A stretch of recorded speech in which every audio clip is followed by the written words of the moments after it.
प्यारे विद्यार्थियों, Arjun online class में आपका बहुत बहुत स्वागत है। आइए आज एनसीईआरटी बुक मैथ को पढ़ाने जा रहे हैं, जो क्लास 10th का है। एक्सरसाइज 3.5 को पढ़ने से पहले आप क्या कीजिएगा कि इसके लिए हम कुछ फार्मूला को पढ़ा दिए हैं, उस वीडियो को आप जरूर देख लीजिएगा, तब इस वीडियो को देखिएगा। वह बहुत कम समय वाला वीडियो बना है, 2 से 3 मिनट का वीडियो होगा, उसको जरूर देखिएगा। आइए एक्सरसाइज 3.5 को हम पढ़ने जा रहे हैं। सबसे पहले हम क्वेश्चन को पढ़ लेते हैं। क्या है क्वेश्चन नंबर 1 में दिया गया है, निम्नलिखित रैखिक समीकरण के युग्मों में से किसका अद्वितीय हल है, जिसका कोई हल है या किसी अपरिमित रूप से अनेक हल है। अद्वितीय हल की स्थिति में उसे वर्ग गुणन विधि से ज्ञात कीजिए। तो सबसे पहले हम बना लेते हैं कि कोई हल नहीं है, किसमें अद्वितीय हल है, को अपरिमित रूप से अनेक हल है। इसको सबसे पहले हम बना लेते हैं। उसके बाद यहाँ कहा गया है कि जिसका जो अद्वितीय हल होगा उसको वर्ग गुणन विधि द्वारा बनाना है। तो हम सबसे पहले इसको देख लेते हैं कि कौन अद्वितीय हल है, किसका कोई हल नहीं है, कौन सा क्वेश्चन अपरिमित रूप से अनेक हल है। पहले देख लेते हैं। जो अद्वितीय हल की स्थिति में होगा उसे हम क्या करेंगे, वर्ग गुणन विधि फॉर्मूला के द्वारा x और y का मान को हम ज्ञात करेंगे। तो आइए हम क्वेश्चन एक को एक का एक देखते हैं। एक का एक में कहा, एक का एक में x माइनस 3y माइनस 3 बराबर 0 दिया गया है। ठीक है। अब दूसरा दिया गया है, दूसरा समीकरण 3x माइनस 9y माइनस 2 बराबर 0 दिया गया है। ठीक है। तो देखिए इसमें हम किसको लिखते हैं, अल्फाबेट को छोड़ देते हैं, केवल हम लिखते हैं संख्या को। तो हमारा क्या हो जाएगा, ये हो जाएगा a1 b1 c1, ये हो जाएगा आपका a2 b2 c2। हम लिखेंगे a1 a1 a1 b1 c1। ठीक है। a2 b2 c2।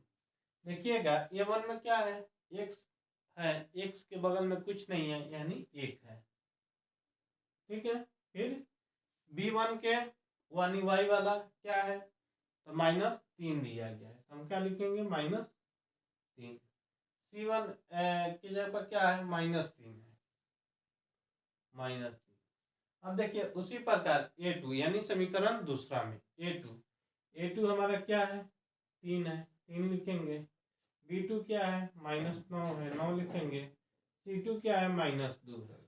अब इसको हम क्या करेंगे, a1 by a2 b1 by b2 c1 by c2 पर रख लेंगे, यानी 1/3। क्या हो जाएगा, 1/3 बराबर क्या हो जाएगा, b1 बाई b2 -3 बटा -9 बराबर क्या हो जाएगा, -3 बटा -2। ठीक है। अब हम क्या करेंगे, माइनस से माइनस कटा लेंगे, माइनस से माइनस, 3 तिहाई 9, 3 तिहाई 9 हो जाएगा। 1/3 बराबर 1/3 बराबर 3/2। देखिए आपका यह दोनों तो बराबर हो गया, और क्या तीसरा बराबर नहीं है, यानी यह बराबर नहीं है। ठीक है। जब तीसरा बराबर नहीं होगा उस स्थिति में हमारा क्या होगा, उस स्थिति में आपको बताए थे a1 by a2 does not equal a1 by a2 बराबर b1 by b2 does not equal to c1 by c2, यानी तीसरा जब बराबर नहीं होगा उस स्थिति में आपका हो जाएगा कोई हल नहीं है। क्या लिखेंगे, कोई, नीचे लिख लीजिए, कोई हल नहीं है, कोई हल नहीं है। ठीक है। या क्या हो गया, कोई हल नहीं है। जब अद्वितीय हल होगा उसका हम क्या निकालेंगे, वर्ज गुणन विधि निकालेंगे। तो अब आइए हम इसको, आप समझ लिए होंगे A1 A2 A1 B1 C1 A2 B2 C2। इसी प्रकार आइए हम क्वेश्चन नंबर 2 को लिखते हैं। 2 में हमारा क्या है, समीकरण हमारा है 2x प्लस y बराबर 5, ठीक है। 3x प्लस 2y बराबर 8, ठीक है। अब इसको आप लिख लीजिए A1 B1 C1 A2 B2 C2। A1 कितना है, 2 है। B1 कितना है, कुछ नहीं है तो 1 है। C1 क्या है, 5 है। उसी प्रकार आप देखिए A2 3 B2 2 C2 8। तो इसको भी A1 by A2 B1 by B2 और C1 बाई C2। अब क्या लिख लीजिए, अब आपका A1 कितना है, 2 बटा 3 बराबर कितना हो जाएगा, 1 बटा 2। उसके बाद क्या हो जाएगा, 5 बटा 8, ठीक है। 5 बटा 8, इसमें क्या हो गया, इसमें कोई संख्या बराबर नहीं हो गया, कोई संख्या बराबर नहीं हो गया। तो ये क्या हो जाएगा, यह हो जाएगा अद्वितीय हल है। क्या है, अद्वितीय हल है, अद्वितीय हल है। अब इसका क्या निकलेगा, इसका निकलेगा जो वर्ज गुणन विधि द्वारा निकाले, यानी अद्वितीय हल जो होगा उसका वर्ज गुणन विधि निकालना है। तो हम सबसे पहले इसको देख लेते हैं कि कौन कौन सा समीकरण हमारा अद्वितीय हल है।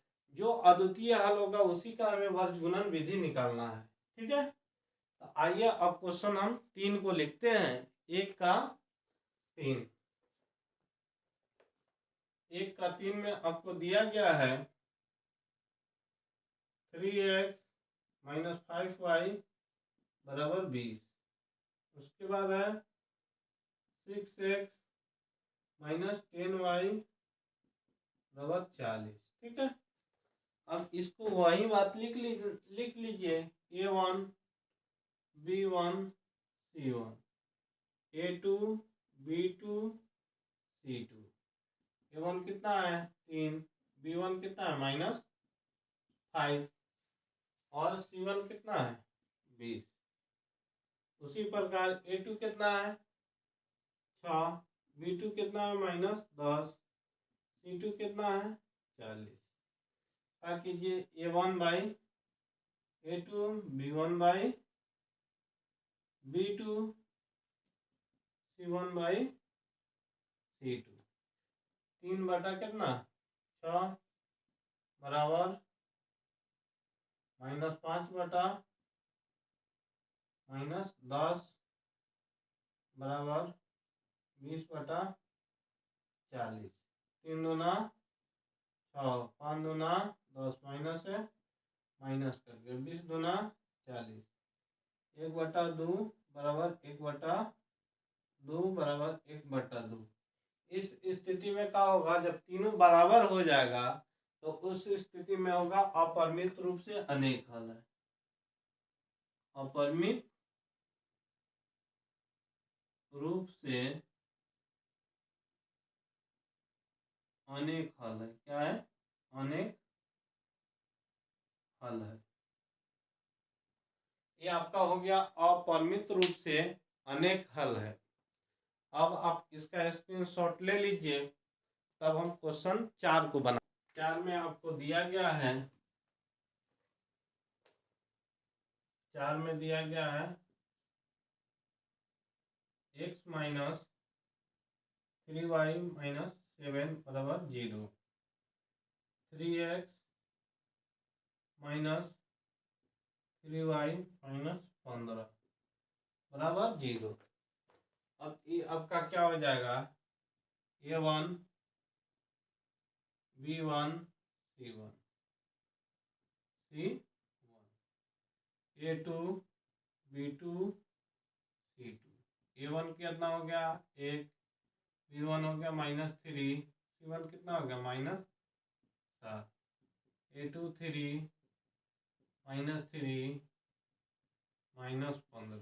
ठीक है, A1 by A2 B1 by B2 C1 by C2। अब इसको क्या कर लेना है, वहीं लिख लेना है, 1/3 बराबर -3 बटा -3 बराबर -7 बटा -15। माइनस से माइनस कट गया, 3 से 3 कट गया, माइनस से माइनस कट गया। अब ये हो गया 1/3 बराबर 1 यानी बटा में 1, 7/15। अब क्या हो गया, या तीनों बराबर नहीं है, तीनों क्या है बराबर नहीं है, तीनों बराबर नहीं है। उस स्थिति में क्या होगा, उसी स्थिति में यह हो जाएगा अद्वितीय हल। क्या हो जाएगा, अद्वितीय हल, अद्वितीय हल है।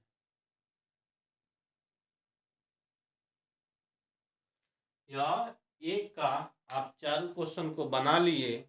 अब हम नेक्स्ट वीडियो में जो अद्वितीय हल है, यानी 2 नंबर का है अद्वितीय हल, और आपका 4 नंबर जो है अद्वितीय हल है, इसी का हम क्या बनाएंगे, इसी का हम समीकरण निकालेंगे। वो भी किस विधि द्वारा, तो वर्ज गुणन विधि द्वारा। हमें वहां स्पष्ट रूप से कह दिया गया है कि वर्ज गुणन विधि द्वारा आपको इसका समीकरण निकालना है।